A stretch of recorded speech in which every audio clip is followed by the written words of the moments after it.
हुकूमत और अपोजिशन एक एंटी क्लाइमैक्स हो गया आज अमन व अमान था बिल्कुल, बड़ी मोहब्बत से आपके लोग बैठ के। तो ये कौन बीच में पड़ा है? भट्टी साहब से पूछूंगा मैं और मलिक साहब से भी। और हुकूमत को अपने इत्तेहादियों पर एतमाद नहीं है, आपस में भी उलझ पड़े। शीरी मज़ारी साहब और अली अवान साहब की जनाब इतना आपको ये गाली गलोच नहीं करने चाहिए। तो ये क्या मामला है? इसके बाद आज 7 साल हो गए हैं, साना मॉडल रोड के लवाहिकीन अभी तक इंसाफ मांग रहे और नहीं मिल रहा। और फिर हम एक ज़रूरी मुल्क हैं और इसके बावजूद हम गंदम को इम्पोर्ट कर रहे हैं। ये जो फीडिंग प्लेन पंजाब जिसे कहा जाता था वो क्यों ये बंजर हो गए हैं? भट्टी साहब पहले तो आज अमन अमान हो गया, ये क्या हैरत, ये सडनली ड्रामा लड़ा होता है बस। बिस्मिल्लाहिर्रहमानिर्रहीम। देखें कादी साहब, हमारे कितने समझदार पॉलिटिशियन हैं।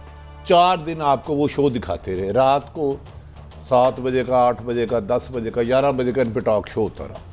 सिर्फ मुझे इनसे छोड़ दें। आज मोहतरम अपोजिशन लीडर शहबाज शरीफ साहब ने बहुत अच्छी बातें की होगी, मैं खैर बदकिस्मती से सुन नहीं सका।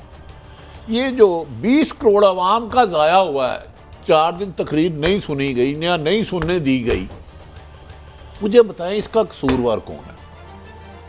ये आज बैठे हैं स्पीकर के साथ हुकूमत और अपोजिशन, ये बिल वापस ले लो, मेरे केस ना करो, मैं तहरीक और डिप्टी स्पीकर की वापस ले लेता हूँ।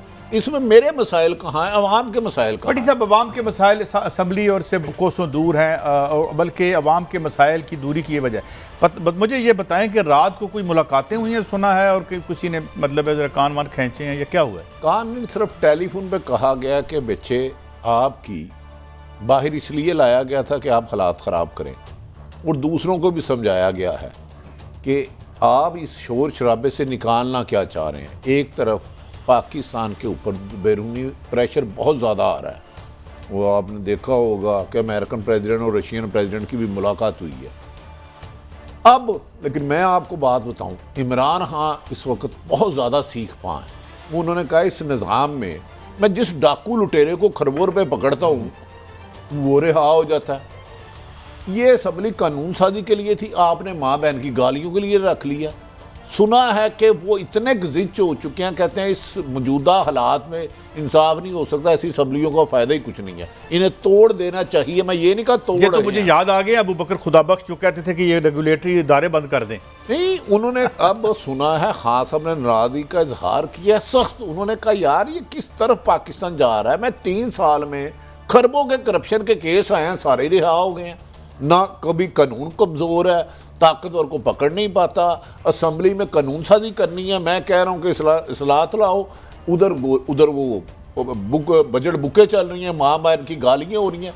इसी तरह जो नून लीग की सीरियस लीडरशिप है, उन्होंने भी इस चीज़ को सख्त नागवार कहा है कि माँ बहन की गालियों के लिए अगर ऐवान है तो इस ऐवान को ख़त्म कर देना चाहिए। मलिक साहब, आपके पास क्या खबर है? बहुत बड़ी खबरें हैं। भट्टी साहब ने उन्होंने आपसे ब्रेकिंग न्यूज़ नहीं दी। आज ये तय पाया कि पाकिस्तान की असेंबली में कोई MNA किताब लेके नहीं जा सकता। आपको मुबारक हो, इतना बड़ा मसला हल किया जिन्होंने। किताब की मतलब कोई कॉपी किताब लेकर ही हम लेके जा सकते, क्योंकि वो आप मसाइल बना लेते हैं। ये हमारा लेवल है। यानी कि अंदाज़ा लगा लें, दुनिया की पाकिस्तान में सारी दुनिया के 2/3 पाकिस्तानी जो है ना वो शदीद गुर्बत का शिकार है। चलिए हम इंटरनेशनल डाटा भी छोड़ देते हैं, आपके सामने 33% पाकिस्तानी ने ज़िंदगी में एक दफ़ा साफ पानी नहीं पिया। वो असेंबली ने आज डिस्कशन ये किया कि अच्छा सैनिटाइज़र नहीं अंदर जाएगा, किताब नहीं जाएगी। किताब इसलिए नहीं जाएगी कि हम ये मारेंगे नहीं। मुझे ये बताइए कौन सा जादू अच्छा, है? नंगे पाँव तो नहीं आने को, क्योंकि मैंने तो सुना था जूते मारने की प्लानिंग हो रही है। पॉइंट बड़ा आपने सही दिया है। वैसे नंगे पैर जाना चाहिए। काई साहब देखें, अगर गालियां तो कल्चर बन गया ना, तो जूतों को भी तो वो देखें, वो तो कह रहे हैं हमारा नौज अस्तगफिरुल्लाह उनके बकौल पंजाब का कल्चर है। पंजाब का कल्चर है दूसरों को इज्जत देना। हम समझते हैं कि दूसरों को इज्जत देके हमारी इज्जत में इजाफा, ये उनके ख्याल में पंजाब का कल्चर है, हरगिज़ ये पंजाब का नहीं। अच्छा काई साहब, अब ईमानदारी से बताएं, अब जूतों पे पाबंदी लगनी चाहिए कि नहीं? खुदा ना खास्ता किसी भी लीडर को, किसी भी जमात को लग जाता है। जूतों का बड़ा एक फ़ायदा भी तो है ना, सिर्फ वो पहने नहीं जाते, उसमें दाल भी तो बांटनी होती है ना जूतों में।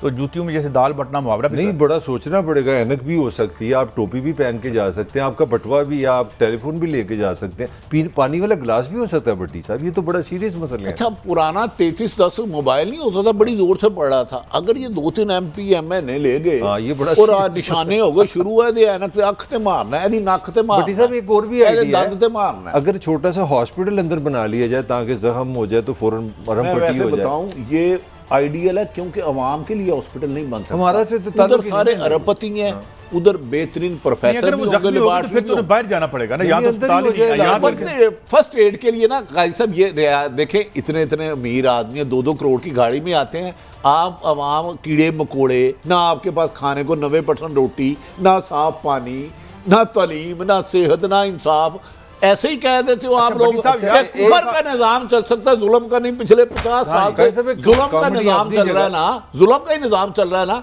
जब वजीर आज़म खुद कहते हैं कि अरबोपति खरबोपति करप्शन करने वाले कानून से छुट सकते हैं।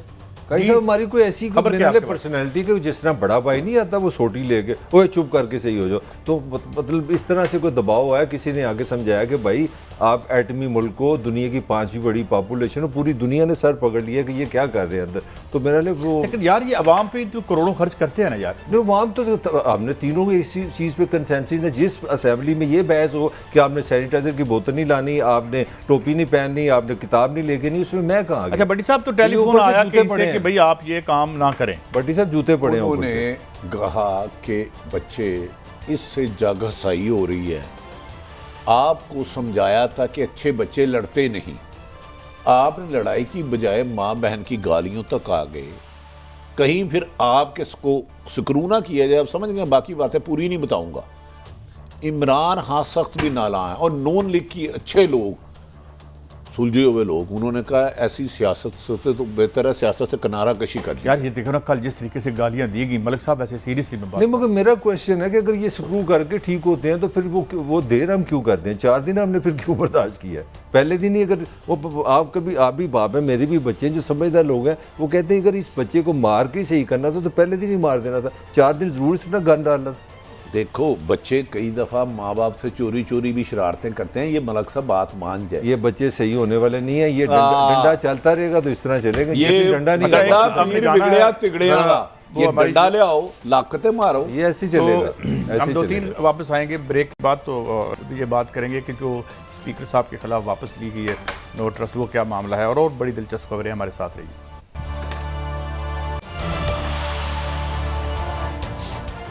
Welcome back. भट्टी साहब, ये डिप्टी स्पीकर के खिलाफ खबरें आ रही हैं कि वो वापस ले रहे हैं कहीं से, वो भी टेलीफोन ही आ गया क्या? नहीं, पंजाबी में कहते हैं गंजी ने धोना की तो निचोड़ना की। अगर इनके पास prime minister of Pakistan, speaker, ये तो मेरा ख्याल है ओपन शो ऑफ हैंड है, और डिप्टी नहीं, का ये शायद- खुफिया थी, खुफिया। ये जी डिप्टी हाँ। क्या हो, डिप्टी। अगर इनके पास काजी साहब, जिस दिन नंबर गेम पूरी हो गई, आधे मिनट में इमरान खान की हुकूमत को ये बर्दाश्त नहीं करेंगे। दोनों नक्को नक तंग आ गए हैं। पीपल्स पार्टी कह रही है, नून लीग कह रही है, हम 3-3 दफ़ा आए, अरबों खरबों लूटा, एक दूसरे पे इल्ज़ाम भी लगाए, लेकिन हम तो किसी को गिरफ्तार ही नहीं करते थे। ये नई रविश वज़ीर आज़म इमरान खान ने डाल दिया कि चोरों डाकुओं को, कमीशन लेने वालों को पकड़ना शुरू कर दिया। इस तरह तो जमहूरियत नहीं चलेगी। नंबर गेम इनके पास ना थी ना है। ये तो पीएम को चाहिए खुद के खुदा के वास्ते अदम एतमाद लाओ, फिर 6 महीने के लिए ठंडे हो गए तो बैठ जाएंगे ना, कामयाब हो जाएगी तो एक आईनी अगर तरीका। बंदे पूरे नहीं थे तो फिर ये हमें फ्यूटाइल नहीं, एक्सरसाइज। इसमें एक पॉइंट है, भट्टी साहब से मैं डिसएग्री नहीं कर रहा। 180 लोग हैं हुकूमत के पास, जो इत्तेहाद है, जो हुकूमत है, 162 है अपोजिशन, 18 बंदों की कमी है। अब देखिए कल हुआ क्या, कल होगा ये, अगर ये तहरीक होती तो डिप्टी जो स्पीकर है वो है खुफिया रायशुमारी, कि आप बता नहीं सकते। ये परवेज़ हटक ने जो आज इन्होंने पार्लियामानी इजलास किया, उसमें उन्होंने फैसला किया, उन्होंने कहा प्यारे बच्चों, कल है जुम्मा, आगे है सैटरडे संडे, हम आपको 3 दिन की छुट्टी दे रहे हैं, आप में से कोई बंदा असेंबली नहीं आएगा। ये भी कॉमेडी जेन में रखें। पॉइंट क्या था कि अगर 180 लोग असेंबली में नहीं आएंगे तो जो खुफिया आप वोट डाल रहे हैं, आप किस तरह डालेंगे? अगर मैं पीटीआई के साथ हूँ और आज मुझे आपने छुट्टी दे दी है कि मैंने असेंबली में नहीं आना, इसका मतलब है, मेरे आने का मतलब है कि मैं खुफिया तौर पे वोट पीटीआई के खिलाफ अच्छा दूंगा। काजी साहब, ये भी इत्तेदाद आप- एहसन साहब हमारे साथ है। इत्तेदाद साहब अस्सलाम वालेकुम। वालेकुम सलाम। इत्तेदाद साहब, आप तक पहुंचना बड़ा मुश्किल है। पिछले दौरों में ना सऊदी अरब पैदल पहुंच जाते थे, जितनी देर में हम आप तक मोबाइल पर रसाई कर पाते हैं। कोई आसान तरीका ही बता दें अपने इत्तेदाद एहसन साहब रसाई का। मेरा मोबाइल ही पैदल है। अच्छा जी, ये इत्तेदाद साहब ये बताएं, जो आप एक सीनियर सियासतदान हैं, आईनी माहिर हैं, एक सनद है, एक आप यूनिवर्सिटी का दर्जा रखते हैं, ये जो असम्बली में माँ बहन की गाली गलोच हुई, गलीज गुफ्तगू हुई, इसके बारे में आप क्या समझते हैं? मुझे जरा 2 मिनट देंगे, इससे मैं बात जरा थोड़ी तफसील से कर लूँ, ज्यादा तफसील नहीं पर मुनासिब सी बात कर लूँ। नहीं नहीं, प्लीज प्लीज, जैसे आप बेहतर समझे। भट्टी साहब, बात ये है कि इस मुल्क की सियासत अच्छी थी बुरी थी, उसमें ज़र्फ भी था, उसमें तफन्नुन भी था, उसमें मज़ाह भी थी, उसमें सख्ती भी थी, उसमें शायरी भी आ जाती थी, उसमें लोगों की ज़बान में शीरीनी रहती थी, पार्लियामेंट्री ज़बान रहती थी। साफ वक्त है कि 1985 में एक जर्नैल ने फैसला किया कि मैं एक ऐसी असेंबली लाऊंगा जिसका मादर पिदर कोई होगा ही नहीं, हर मेंबर आज़ाद होगा, जिधर बिठाऊंगा उंगली पकड़ के उधर बैठ जाएगा, जिस तरफ मुंह मोड़ूंगा वो मुड़ जाएगा।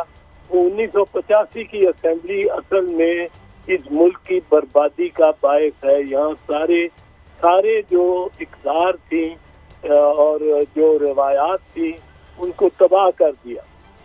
ये 300 लोग आ गए और उनको जिधर उसने जिस तरफ किबला किया कराया, उनका व्यावलक ने उसने एक दिन पटारी से निकाल के कहा ये आपका वजीर आजम है, बाप आपका भी है मोहम्मद खान जुनेजो। उन्होंने कहा जी हजूर। उन्होंने कहा तू वजीर दाखिला, तू वजीर खारजा, तू वजीर खजाना, तू वजीर दिफा, तू वजीर फलां, तू वजीर फलां।